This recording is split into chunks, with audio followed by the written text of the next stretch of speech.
ሊሰማ ኢየሱስ ዳግም ይመጣል። ደስ ይበለን እንዘምር፣ ኢየሱስ ዳግም ይመጣል።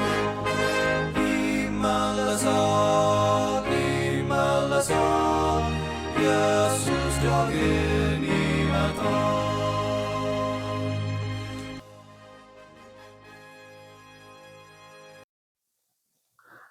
ኤልሮኢ 13ኛና የመጨረሻው ክፍል።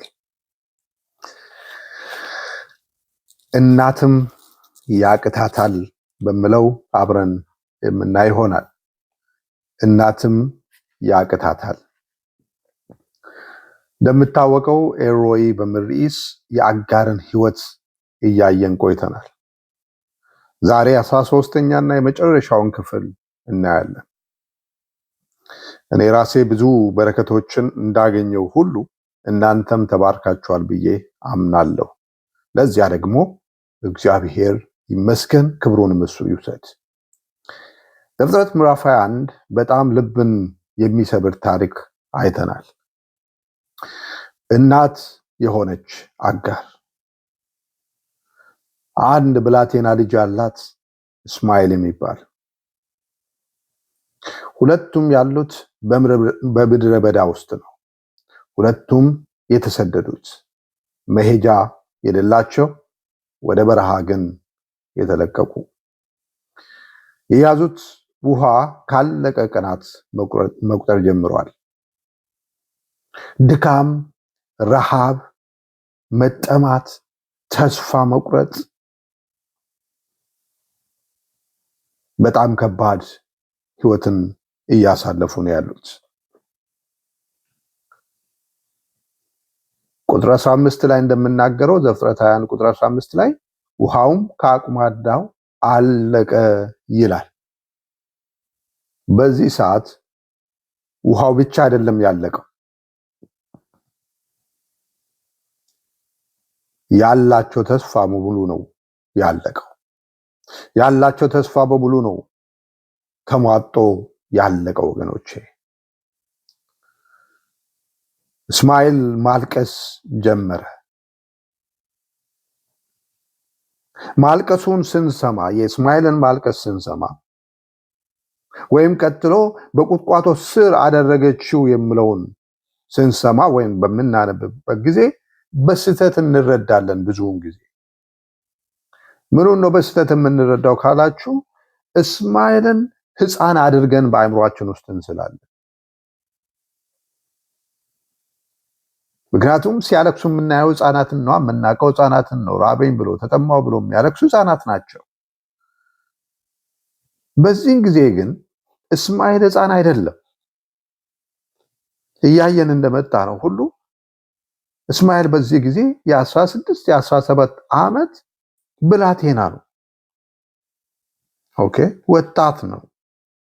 16 ዓመት ሞልቶታል፣ 17 ዓመት ሆኖታል። ነገር ግን ምርር ብሎ አለቀሰ። የእናት ጆሮ መሸከም እስኪያቅተው ድረስ፣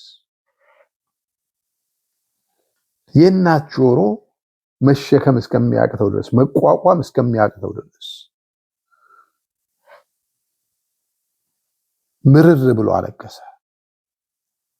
እንዴ ነው ታዲያ ሕፃን ካልሆነ 16 ዓመት 17 ዓመት የደረሰ ወጣት ከሆነ ታዲያ እንዴት እንደ ሕፃን ያለቅሳል? በጣም የሚገርም ጥያቄ ነው አይደል? እንዴት እንደ ሕፃን ያለቅሳል? በፍጹም የሱ ለቅሶ የሕፃን ለቅሶ አይደለም። እኛንን እንደዛ ብለን የሳል ነው እንጂ እንደ ሕፃን አይደለም ያለቀሰው። በዚህ ሰዓት የምናነበው ለቅሶ፣ በዚህ ሰዓት የምናገኘው ለቅሶ የሞት ጣር ላይ ሆኖ የሚለቀስ ለቅሶ ነው። ነፍስ ውጣ ነፍስ ግባ የሚባልበት ጊዜ፣ የተሰቃየ ሰው የሚያለቅሰው አይነት ለቅሶ ነው። አስታውሱ፣ ያሉት በምድረ በዳ ውስጥ ነው። ያለ ውሃ ድርቀት የሚባል ነገር አለ። ዲሃይድሬሽን የምንለው ማለት ነው። ለዛውም በበረሃ ውስጥ ናቸው። ከፍተኛ ሙቀት ባለበት ቦታ ያለ ውሃ ለቀናት መቆየትን አስቡ። በጣም እጅግ በጣም ከባድ ነው። እኛ ከምናውቀው ይሄ መጠማት ብለን ከምናስበው በላይ ነው። ምናልባት በበረሃ የተጓዛችሁ በበረሃ እያቋረጣችሁ የመጣችሁ አቋርጣችሁ የመጣችሁ ወይም ደግሞ በረሃ ውስጥ የኖራችሁ ያለፋችሁ ሰዎች ይሄንን ታውቃላችሁ። ውሃ ሳትጠጡ ውሃ ሳታገኙ 24 ሰዓት ቢሞላ ምን እንደምትሆኑ ታውቃላችሁ። ከ24 ሰዓት በኋላ ከራስ ምታት ጀምሮ ምን ምልክቶች እንደሚመጣ ምን አይነት ህመምና ምን አይነት ስቃይ እንደሚመጣ እኔ አልነግራችሁም። ጉግል አድርጋችሁ እዩ። 72 ሰዓት ከደረሰማ በቃ መጨረሻ።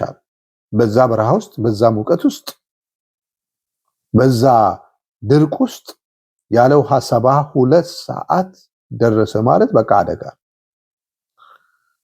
የደም መጠናችን ይወርዳል፣ ጡንቻዎች ይደክማሉ፣ ይልፈሰፈሳሉ፣ እይታ ይደበዝዛል፣ ማየት አይቻልም፣ አጥርቶ ማየት ይጋርዳል፣ ግራ መጋባትን ይፈጥራል። ሲስተሞቻችን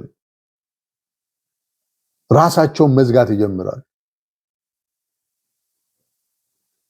በዚህ ሰዓት እንግዲህ ትላልቅ ሰዎችም ይወድቃሉ፣ ያለቅሳሉ። በዚህ ሰዓት ጀግኖችም ቢሆኑ ያለቅሳሉ። ይህ የሕፃን ለቅሶ አይደለም። ይህ ለቅሶ ለሞት መቃረቡን የሚጠቁም ለቅሶ ነው። የጣር ለቅሶ ነው። በስቃይም እየሞተ ያለ ሰው ይሄ ተወቅቶ ወይም በጥይት ተመቶ ምናምን እየሞተ ያለ ሰው ሳይሆን በድርቀት እየሞተ ያለ ሰው የሚያሰማው አይነት የጣር ድምፅ ነው። የጣር ለቅሶ ነው ያለቀሰው። ይህንን ለመረዳት የሳምሶንን ለቅሶ እና የእሱን ጩኸት ሄዶ ማንበብ ይቻላል። እሱን ምናልባት እንድንረዳ ሊጠቅመን ይችላል ብዬ ስለማስብ እሱን የምናገኘው በመሳፍንት ምዕራፍ 15 ላይ ነው። መሳፍንት 15 ቁጥር 18 ላይ እንዲህ ይላል፣ እጅግ ተጠምቶ ስለነበረ ይላል። ስለ ሳምሶን ነው የምናገረው። ኦኬ። እጅግ ተጠምቶ ስለነበር እነሆ ለአገልጋይ ይህን ታላቅ ድል አጎናጽፈሃል፣ ታዲያ አሁን በውሃ ጥም ልሙትን አለ። እግዚአብሔርን ነው የሚጠይቀው። እንዴትስ በእንደዚህ ባልተገረዙ ፍልስጤማውያን እጅ ልውደቅ? ውሃ በማጣት በሌላ ነገር አይደለም። ድልማ ሰጥተኸኛል። አሁን ግን ውሃ አጥቼ በድርቅ እንዴት ተመልሼ በእነሱ እጅ ልውደቅ?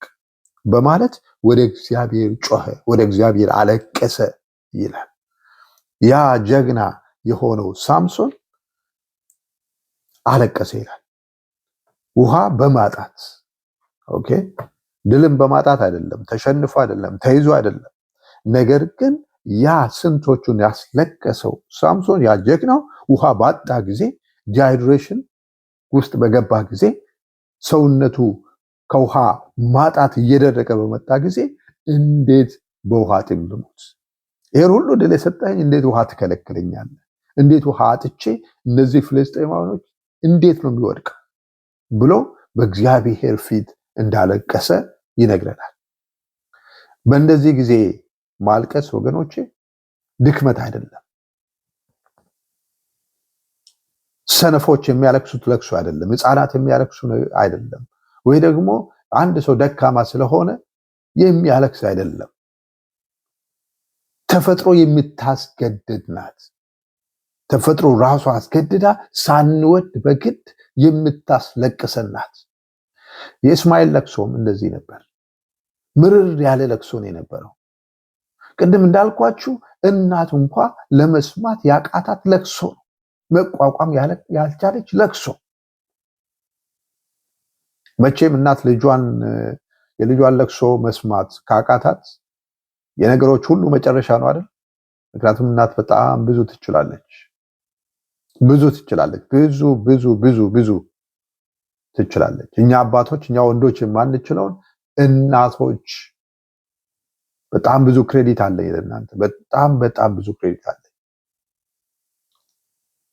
ነገር ግን የልጇን ለቅሶ መስማት እስከማትችል ድረስ፣ መቋቋም እስከማትችል ድረስ ደረሰች።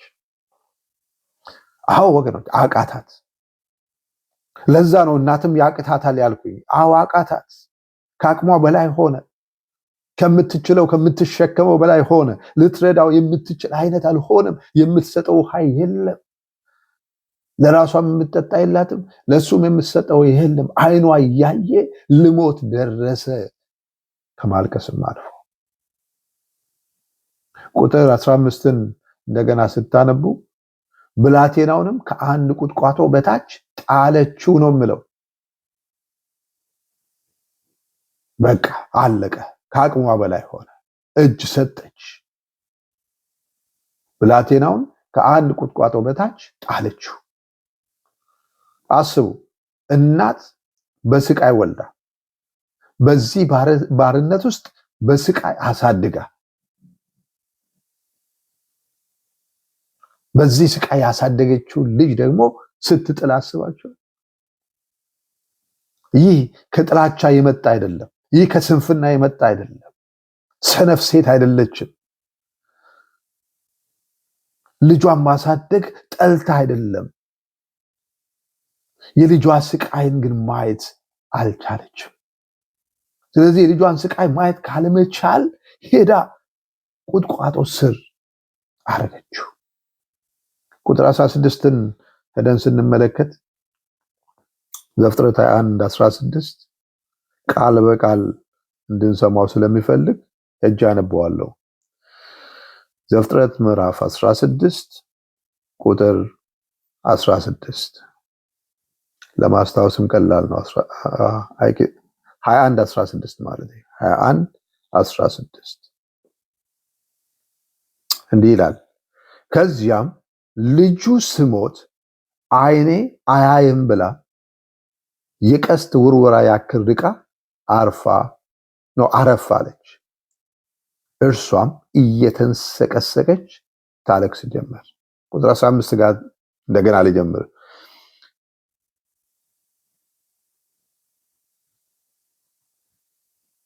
ልጁን ከአንድ ቁጥቋጦ ስር አስቀመጠችው ካለ በኋላ ከዚያም ልጁ ስሞት አይኔ አያይም ብላ የቀስት ውርወራ ያክል ርቃ አረፍ አለች። እርሷም እየተንሰቀሰቀች ታለቅስ ጀመር ይላል። ቁጥቋጦ ወገኖቼ፣ ቁጥቋጦ ስር በጣለችው ጊዜ ቁጥቋጦ እንዴት ትጥላለች እናት የሚል ጥያቄ ያስነሳል። ነገር ግን ቀረብ ብለን ለማጥናት ከሞከርን ያገኘሁት ነገር ምንድነው?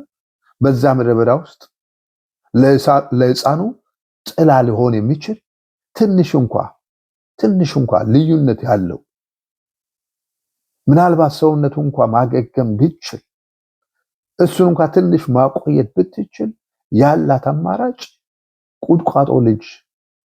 ቁጥቋጦ ስር ልጇን ማስቀመጥ ነው። ጥላ እንዲሆንለት ምናልባት እንኳ ትንሽ ከረዳው ለሷና ለልጇ የሚበቃ ቁጥቋጦ አይደለም፣ ግን ያገኘችው ቁጥቋጦ ስር ያቺ ጥላ ስር። በበረሃ ያለፋችሁ ሰዎች፣ የእግር መንገድ የተጓዛችሁ ሰዎች ይህንን ታውቃላችሁ። ሌላ ቦታ ጥሩ ቦታ ላይ ለምለም የሆነ ቦታ ላይ እንደ ጥላ ማንቆጥራቸው ተክሎች በበረሃ ግን ጥላ ናቸው ብለን ሌላው ሰውነታችንን እንኳን መሸፈን ባይችል ጭንቅላታችንን ከሸፈነልን ጥላ ከሆነልን ብለን ሄደን ቁጭ የምንልበት ጊዜ አለ። ስለዚህ በዚህ ጊዜ አጋርም ቁጥቋጦ ለልጇ ጥላ እንዲሆን እዛ አደረገችው። ስሞት ደግሞ በዓይኖቿ ለማየት አልቻለችም። እናት ናታ። እንዴት ትቻለው? ይሄ በአንድ ጊዜ የሚገድል አይነት ነገር አይደለም።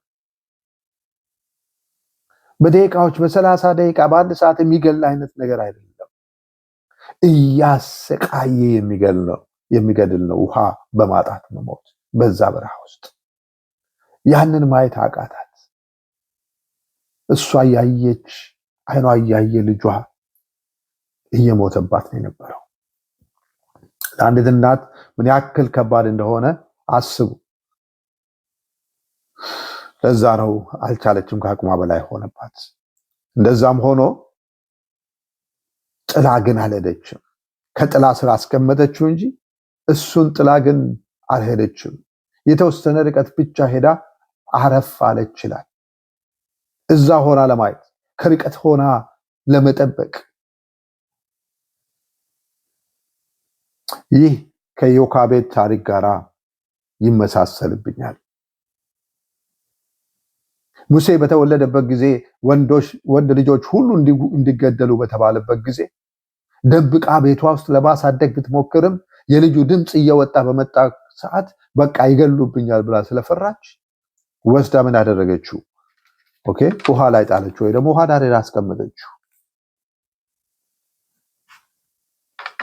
ታሪኩን ስለምናውቅ በጥልቀት አልናገርም።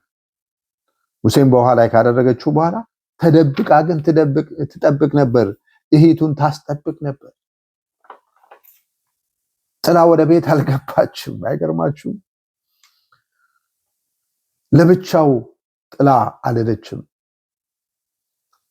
እየጠበቀች እህቱን እያስጠበቀች በርቀት። እናንተስ ዛሬ ከአቅማችሁ በላይ ሆኖባችኋል?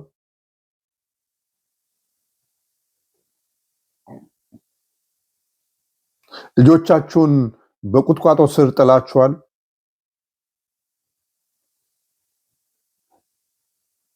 የትኛው ቁጥቋጦ ካላችሁኝ የሞት ቁጥቋጦ ስር ልጃችሁን ጥላችኋል? የሱስ ቁጥቋጦ ውስጥ ወይም የሱስ ቁጥቋጦ ስር ልጃችሁን ጥላችኋል? የስንፍና ቁጥቋጦ ስር ልጃችሁን ጥላችኋል? የበሽታ ቁጥቋጦ ስር ልጃችሁን ጥላችኋል? ያለመታዘዝ ቁጥቋጦ ስር ልጃችሁን ጥላችኋል? ከእምነት የመራቅ ቁጥቋጦ ስር ልጃችሁን ጥላችኋል? ከአቅማችሁ በላይ ሆኖ አይናችሁ እያዩ ወደማይፈለግ ነገር ውስጥ ገብቶ አይናችሁ እያየ የሞትን መንገድ የሲኦልን መንገድ ተከትሎ አይናችሁ እያየ ከአቅም በላይ ሆነ በሽታ ተይዞ ከአቅም በላይ ሆነ ሱስ ተይዞ መክራችሁ አስተምራችሁ ረሃብ ወስዳችሁ የተለያዩ ነገሮችን ሞክራችሁ ጸሎትም አድርጋችሁ ልክ አጋር ቁጥቋጦ ስር እንደጣለች እናንተም ቁጥቋጦ ስር ጥላችሁ ከርቀት ሆናችሁ ግን የምታለቅሱበት አለ። ስቅስቅ ብላችሁ የምታለቅሱበት፣ ከሩቅ ሆናችሁ የምታነቡበት፣ በተሟጠጠ ተስፋ፣ ባለቀ ተስፋ፣ በደረቀ እምነት፣ በደረቀ ማንነት ከዚህ በኋላስ ዋጋ የለውም፣ ከዚህ በኋላስ የልጄ ነገር ተስፋ የለውም ያላችሁበት፣ አለቀለት አበቃለት ያላችሁበት እና የምታነቡበት ጉዳይ አለ። ዛሬ አንድ ትልቅ ዜና ልንገራችሁ። እናት እንኳ ቢያቅታት አንድ የማያቅተው ኤልሮኢ የሚባል አለ። የማያቅተው የሚሳነው የሌለው ተስፋ የማይቆርጥ እጅ የማይሰጥ ሰለቸኝ የማይል በቃ የማይል ጆሮዬ የሴንን ጩኸት ከመስማት ሰለቸው በቃኝ የማይል አንድ ኤልሮኢ አለ።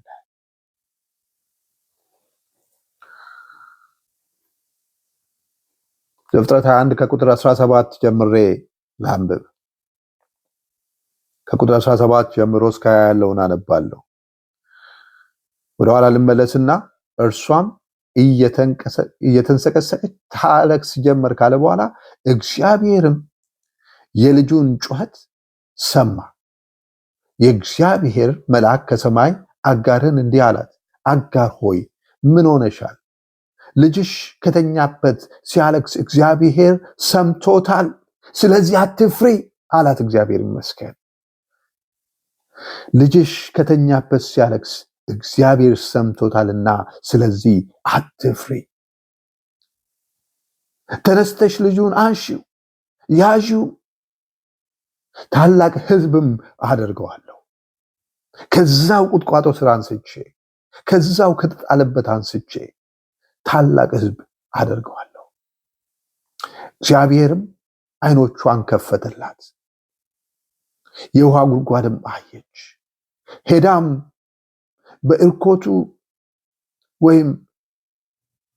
በእርኮቱ ውሃ ሞልታ ልጇን አጠጣች። እግዚአብሔር ይመስገን።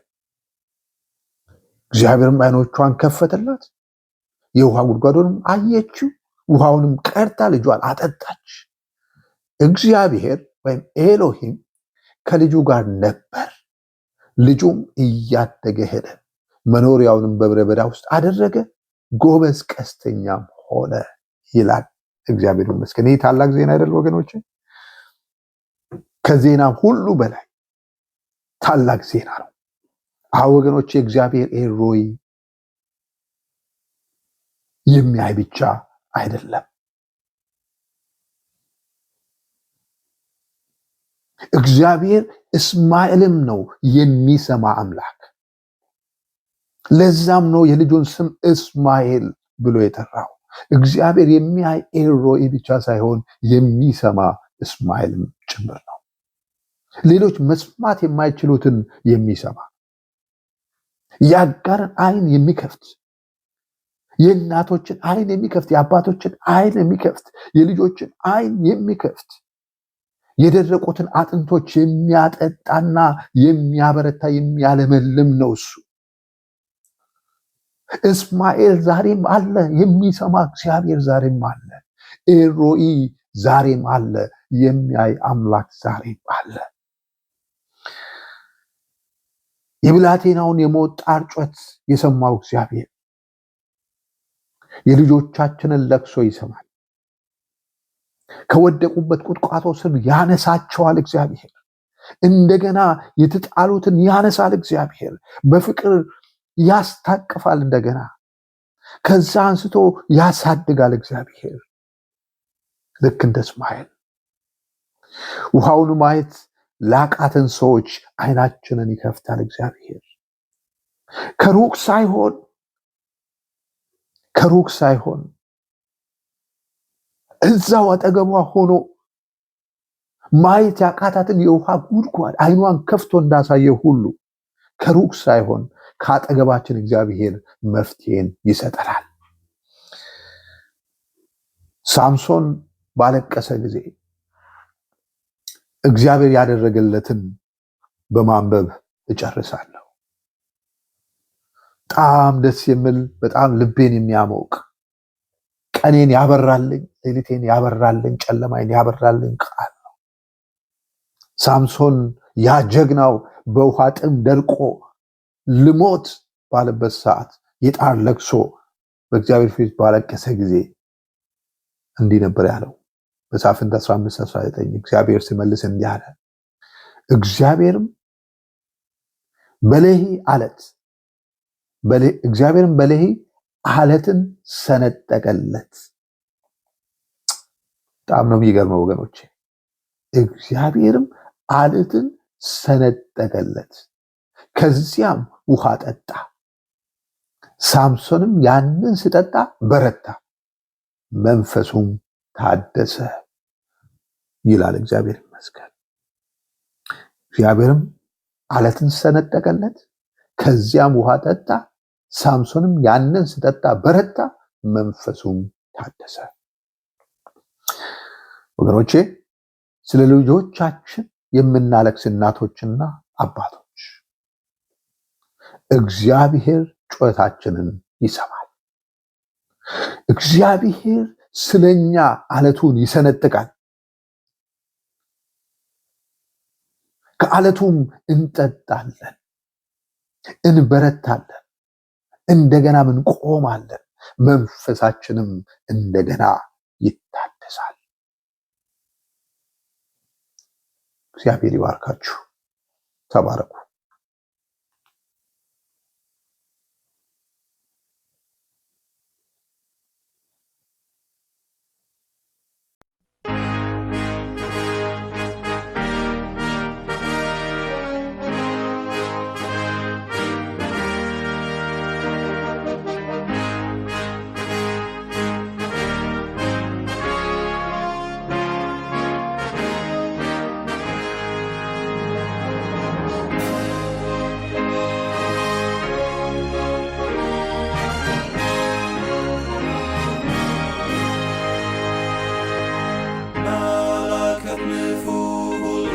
ሲሰማ ኢየሱስ ዳግም ይመጣል። ደስ ይበለን እንዘምር፣ ኢየሱስ ዳግም ይመጣል። ይመለሳል፣ ይመለሳል፣ ኢየሱስ ዳግም ይመጣል። ተራሮቹ ኢየሱስ ዳግም ይመጣል። ኢየሱስ ይመጣል በክብር ዙፋን። ኢየሱስ ዳግም ይመጣል። ይመለሳል፣ ይመለሳል፣ ኢየሱስ ዳግም ይመጣል። ፍጥረቱ ሁሉ ይናገረናል፣ ኢየሱስ ዳግም ይመጣል።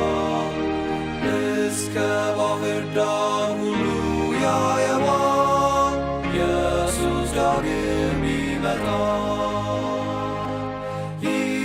ይመለሳል፣ ይመለሳል፣ ኢየሱስ ዳግም ይመጣል። የምድር መናወጥ ለሰዎች ይላል፣ ኢየሱስ ዳግም ይመጣል። አውሎ ነፋስም ያስታውቀናል፣ ኢየሱስ ዳግም ይመጣል። ይመለሳል፣ ይመለሳል፣ ኢየሱስ ዳግም ይመጣል። ሕዝብም ይቆጣል፣ በዚህ ይታወቃል፣ ኢየሱስ ዳግም ይመጣል። ሕዝብ ይራወጣል፣ እውቀት ይበዛል፣ ኢየሱስ ዳግም ይመጣል።